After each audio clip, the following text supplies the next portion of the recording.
Hello, you wonderful people, and welcome to another episode of Crime Centric. This being a show, it's about crime dramas that I watch. For today's episode, I'm going to talk about the latest episode of The Cleaning Lady. A lot of really interesting things went down in this episode, so let's break it down. Well, first and foremost, Armand finds himself in a complicated situation because he gets informed by Mateo, like, the guns that they had taken out of Theo's place isn't all the guns that they're trying to sell to this dude, Victor. Which it sounds like Victor's in that position where he's kind of almost like, I don't know if freedom fighter is necessarily the right thing, but he seems like he's like, what he's doing isn't like a crime thing necessarily. At least what he's making it seem like, oh, he's fighting some kind of war back home, that he's fighting for the sake. He's almost, I guess, like maybe supplying like a rebels type of situation with the arms, guns and stuff that they need to like fight back.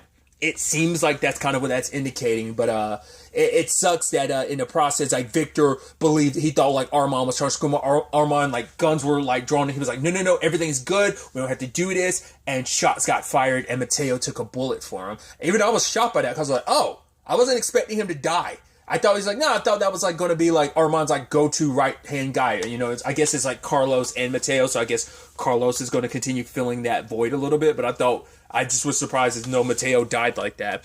Obviously, one of Victor's guys got killed, and Armand's like, okay, we're good. Like, just give us a week, we could settle this out. He's like, you got 24 hours. It's like, that is kind of messed up. It's like, we have a good business relationship, and you think we're trying to screw you over. If I'm explaining things to you, at least give me time. But I guess it's like, for him, it's like, no. Every second we waste is the worst things are getting back home. So I need to kind of jump on this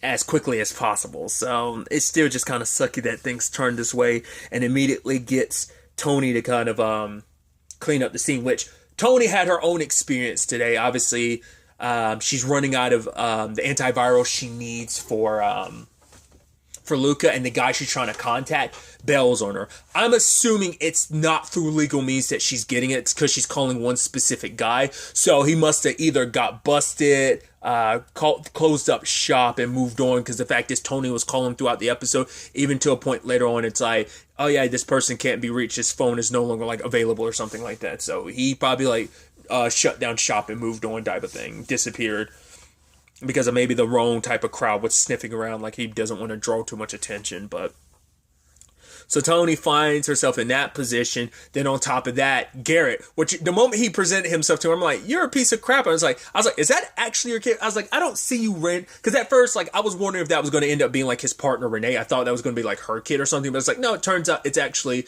Garrett. I thought that was so interesting, though. That was his end towards Thony. I just wasn't expecting him to drop it just like that, because he was getting like, oh yeah, like what was that accent? I bet you I can place it, New Jersey. And she's like, Cambodia. He's like, I was so close. But it was like, at first I was like, okay, I know he's sussing her out, he's feeling her out, but then like he immediately was like, hi, and he's like, hi, my name's Garrett, and she's like, yeah, mine is Thony. He's like, yeah, De La Rosa, and she's like, I was like, yo, I didn't know you were going to be dropping the FBI card that quickly. But it's like, yeah, so I got some questions for you. And it's like, oh, you seen any of these people? You work for Theo, right? It's like, oh, I wasn't really that close with Theo. Enough to go to his funeral. It's like, well, yeah, like I worked for like 3 weeks. He needed ideas on what to get his 16-year-old daughter. So I helped him out, and I wanted to make sure she got it. It's like, all right, well, let me know if you see any familiar faces. Like, I have no idea what that's all about. But then the moment she, he pretends like everything's okay, but then later on he corners Fiona and basically scares the living crap out of not only her but everyone there. But because at first they're thinking it's a raid, and Garrett's like, no, this ain't an ICE raid. We're not with ICE. We're FBI. We just got some questions. Made sure to single out Fiona in particular because they know her connection to being Thony's sister-in-law. And it's like, right, turns out she's been in the country illegally for 15 years, and starts trying to push those buttons. But it seems like the reason why we find out Theo was a snitch, you're like, gee. So I was wondering, like, I mean, they probably been keeping an eye on like Hayek and all of them for a while, but Theo was their insider. So I guess luckily they did, inadvertently, I guess it's kind of a good thing that Hayek's son popped him last episode, considering all of that. Maybe, I mean, granted, if it wasn't for that, they would have, Thony still probably would have got dragged into this either way. to some extent, because she works with Theo, but that she probably still would have been kept on the outside of it all. So it's just interesting now, like because of all those events, because Theo was removed. Now Tony's kind of become like their insider. It's like, well, at first it was more so about pushing buttons because they figured Thony probably knew more, that she probably wasn't saying anything because of her status in his country. But also he's like, no, like, we're not using intimidation tactics. I'm just telling you. It's like, yo, you are. It's like, and that's why I think it's interesting, because they make it seem like, oh, Garrett's kind of a slimy FBI agent in the sense of he'll do whatever he needs to. I mean, you see it in cop shows. You don't feel too bad sometimes because it's usually bad guys they're kind of leaning on. But it's like, yeah, like we see like Fiona and Thony, they're people who found their way to this country and they just like doing what they can.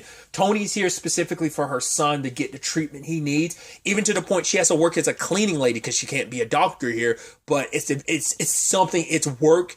It keeps her here, and allows her to have money to buy what she needs for her son's sake.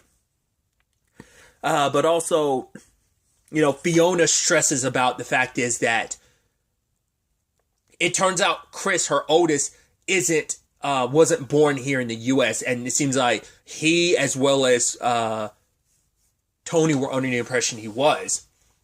Now that also, because earlier in the episode, Fiona was kind of getting pissed at him for like, well, you're driving like without me with you. He was like, I would be able to like get like a license and stuff. You'd sign a permission slip and stuff. And at first I was like, isn't it because like if something happens, like she'll get in trouble? Like I was kind of wondering if the family would kind of get deported. But now in retrospect, you kind of make sense why he's so like flimsy about that. Is because like, oh, he thinks he's fine. Which to me, I'm like, that's still a dickish move, because anything you do is going to fall back on your mom. You know your mom's status situation, and like you would think as a son you'd be a little bit more concerned about it, but you're a teenager, want to live your own life, so you're fine. Like if anything happens to your mom, it's fine. But it turns out it won't be, because if she ever gets deported, he will too. Her youngest seems like she'll be fine because she didn't come up in that conversation, but that means her youngest would be stuck here without them. And so later on, when Fiona brings that up to Chris, he snaps at her, which I'm like, he's like, oh, what, you're going to do, like, take care of it by becoming a cleaning lady? It's like, you ruined your life, don't ruin mine too. I'm like, first and foremost, I was like, you little shit, show some goddamn respect, you little bastard. I'm sorry, I get it, you're a teenager, it's like, oh, it's messed up. It's like, but your mom's trying to do the best that she can. Like, she takes care of you, she puts a roof over your head. It's like, life hasn't been great, but she tried to make the best of the circumstances. Like, obviously, like, she's been making the best of it considering she's been living here for 15 years. So understand, like, and it's not like you're even trying to be compassionate to your mom. Like, oh my God, like, my mom must live, because he's like, oh, you're panicking and worried and stuff like that. It's like, shut up. Well, of course she is. Like, once again, it's like, you know your mom's status enough to know, like, oh, if she gets deported, you too. But I'm like, so why can't you be more empathetic to your own mom under those circumstances? I get it's just like, oh, talking back to your mom type of situation, like, oh, you're at that age to be a douchebag. I was a douchebag like that. I think we've all been those douchebag things. I mean, it's also that thing too of like, I think the general thing is like, right, in Hispanic, the joke is literally in every other family but a white family, you can't do the whole talking back thing. It's like, oh, you talk back, you get. Not saying that it ever happened to me, but I'm just saying that's the stereotype. So I'm like, almost like, but also shows her restraint to be like, I'm like, I'd smack the little shit up, like, smack the hell out of you, you little shit. Don't, like, they were just like, I was like, I would strangle that kid. I'm like, you little asshole. And the fact is, her daughter doesn't say anything. She just goes in her room too. I'm like, oh, I can't believe, I'm like, shut up. Oh, it's your mom's, you don't get to say anything. All that your mom's done for you, I get it, it's a complicated thing. They have some right, but I'm also like, don't be ungrateful little craps. No, not craps, ungrateful little shit. Considering like all your mom does for you, working so hard. Like, yes, she's taking like a bare minimum job like a cleaning lady because she needs to stay below the radar. It's just, it infuriated me the moment that scene happened. I was like, you little shit, show her some respect. But that's just me. But circling back, because I kind of strayed way far from it, was the whole point that Thony had to come clean up, the whole thing, shots fired, Victor's guy dying, so did Mateo. I thought it was kind of nice, the little prayer he gave to Mateo, because it's like, right, you don't just like work for me, you are someone that was close to me, so it's like, right, I want him buried in Greenwood, like, don't like just dump his body anywhere. It's like, no, I mean, the way that sounds, it sounds like, no, he gets a proper burial, we don't just like dump his body anywhere. I mean, maybe that's not the case, but Thony wanted out, which because I brought up last episode, I was like, oh, it seemed like Thony was kind of all about this, but it's like, considering like, right, Mateo was dead, everything that's going on right now, I need to be there for my son, especially because the FBI is asking questions, which she knows not to say anything to Armand, because she doesn't fully know if Armand's on his or her side. He claims to be, but it's like, right, she's like, you couldn't protect Mateo, like, how do I guarantee that you're going to protect me? And he was like, just clean this up. Prove your usefulness, so I basically don't have to kill you. Because that's also the thing too. Thony was like, oh, I want to walk. And he's like, oh, you can walk if you want to.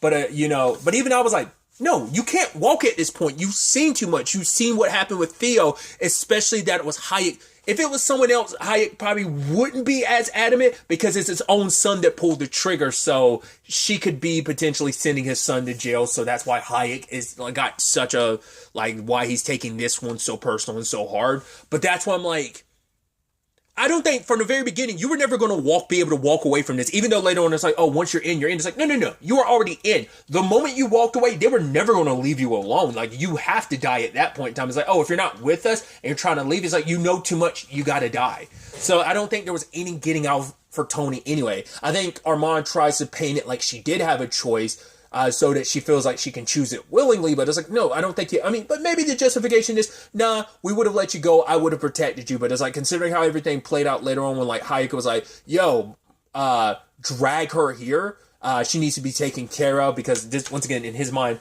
it isn't just about protecting the operation, it's about protecting his own son, so... Because she did roll up at, especially later on when Luca got really sick, she rolled up on Armand. She was originally going to go to the hospital, but even I was like, oh, like, the reason why that's not her go-to thing is like, right, because the moment she goes there, there's going to be a lot of questions asked, and that's going to get her deported. And ultimately, even Fiona was worried about it. It's like, fine, I'll come with you. But, Thony was like, no, you stay here. You got to look after your kids. I know you're always here for me. You always will be. So I'll let you know what happened. But she rolls up to Armand, who's trying to make deals. He's got I think Eric, who he's talking to, is Councilman Knight, who him and his wife are talking about. I think, it's like, right. He's also asking too many questions. Like, oh, so what are you and Hayek going to do with this place? He's like, I think you're going to launder money. I'm like, this is one of those moments, I don't care who you are, this is one of those moments you shut up, because even he was like, yeah, you're probably better off not knowing that, Eric. I'm like, yeah, shut up, why are you up in their business?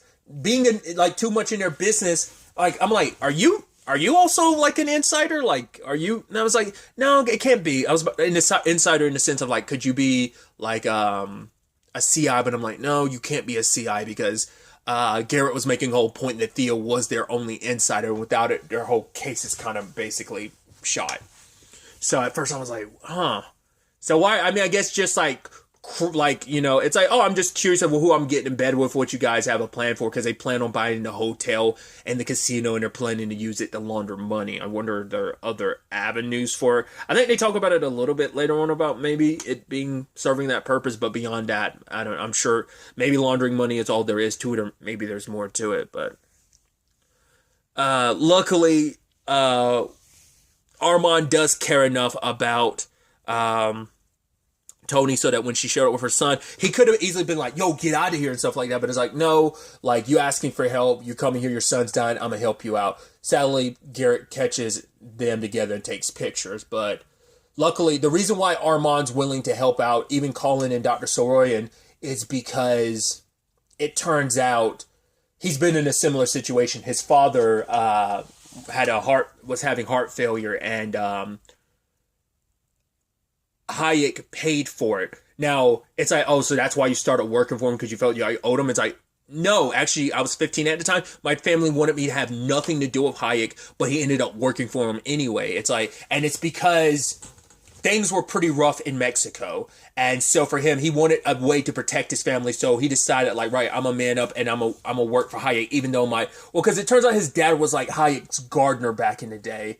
And so he wanted to be in a powerful enough position where it's like, right, I never have to feel in debt or owe anyone. If I'm going to protect my family, I want it to be by my own strength. So yeah, I'm working with Hayek, but I want it to be like, now I've got the power and position to make things happen to protect my family. Sad thing is, it cost him his family in particular, because his dad doesn't talk to him. He's like, me and my dad haven't talked in years because of it. So, but it's like, right, it's a price to pay, because at the end of the day, because of Hayek and everything, you're alive. So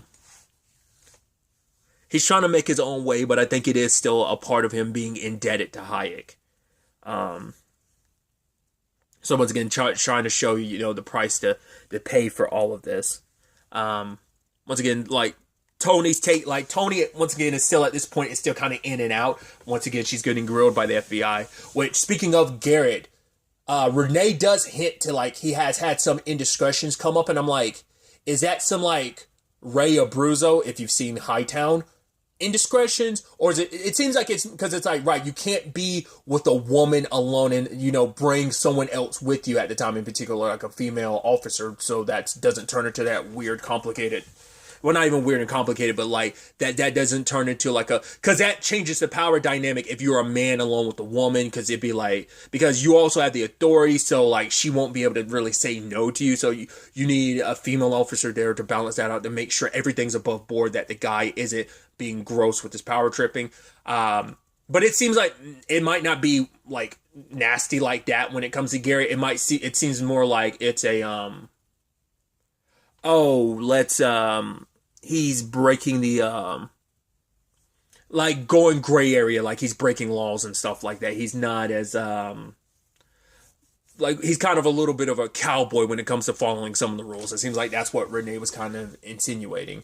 So obviously with the pictures, it hits that, she does in fact have a deeper relationship to Armand, but that she lied about. So they don't question her this episode, but we can expect that coming up.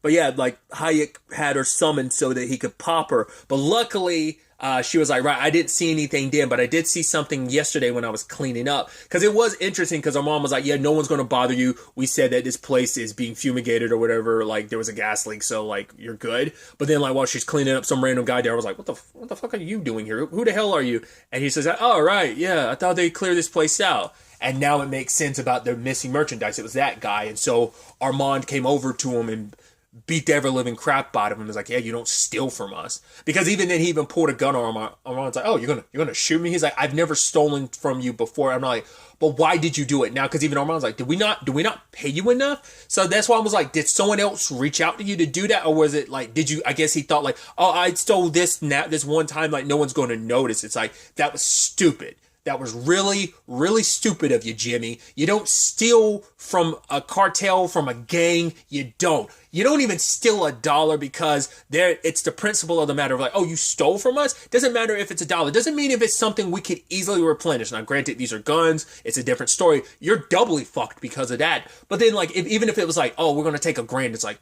no. Because they will kill you just for the principle of, oh, if we let you slide for stealing 1,000, it's like, no, we can't. It doesn't seem like, I don't know if Armand's actually the one who popped it. It might have been Carlos, because Armand beat the crap out of him. Probably left it to Carlos to clean up the situation. Which later on, even Tony's like, yeah, it's my fault that I'm the reason why that guy got killed. It's like, no, he got killed because he stole from us. That's not on you. But it's still the thing of, she felt responsible. But and that's the sad thing of it all. It was his life or yours. So by giving them that guy, which you gave them the right guy, you seem like okay, and Hayek's like, cool, thank you for helping. All right, cool, I hope your son gets better. It's like, coming from the guy who was just seconds away from popping you, it's like, cool. I guess it's just, we're supposed to be bygones and stuff like that. But Thony does end up, well, at earlier on, they're unsure what Luca's circumstances are, what it is that's actually going wrong.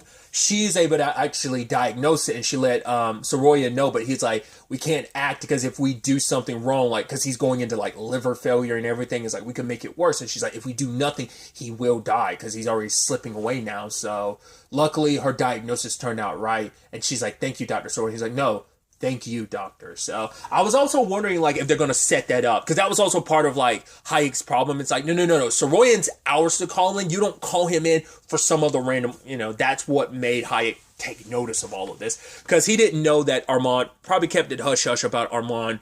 Well, Armand probably kept it hush-hush about the fact that he came and saved Thony last episode, so Hayek probably didn't know about her still being alive, potentially. But I am curious if they're going to set up a whole Soroyan and working with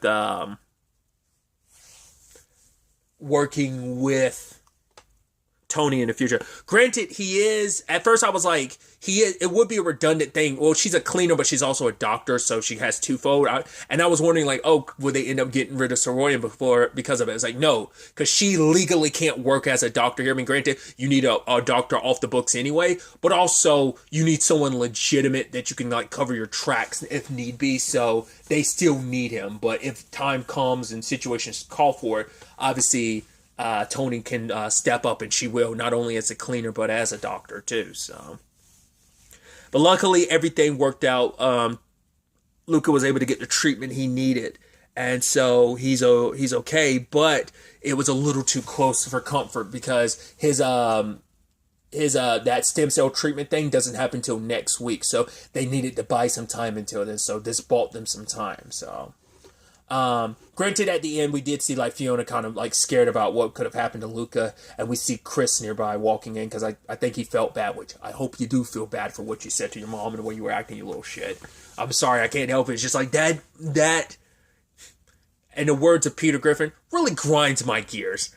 But, once again, our mom made it clear, right, if you're in, that's how Hayek works, so what are you going to do? And it's like, Thony needs this because these connections, the money she's getting from this will help in the long run. Having Dr. Soroyan as, like, yeah, it's like, yeah, she's got the FBI breathing down her neck a little bit, which is an issue. Granted, they had nothing before. They kind of have everything now. Not everything, but still. They plan on using Thony as their insider once they question her again. And it's going to be interesting to see what Thony does in defense. Once again, she's probably never going to tell them.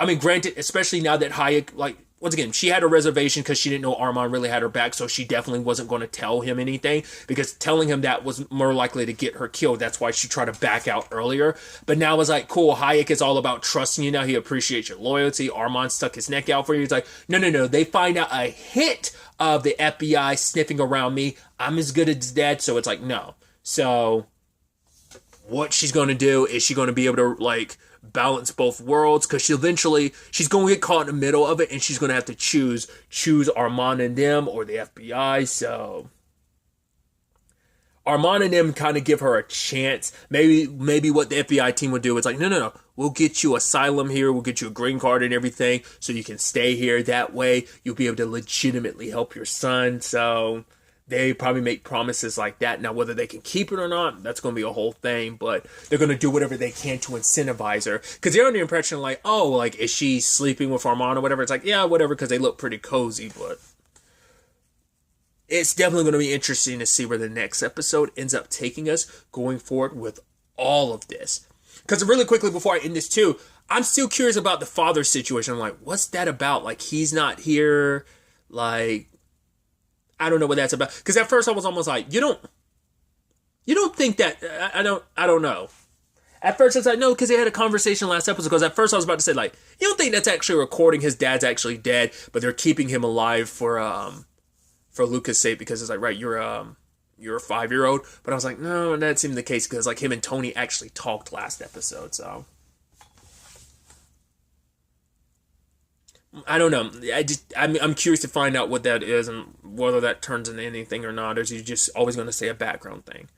We'll ultimately have to wait and see how it all plays out. But really, that's all I'm going to talk about. Till the next time we meet, be happy, be safe, live life to the fullest, and enjoy it. Good day and goodbye.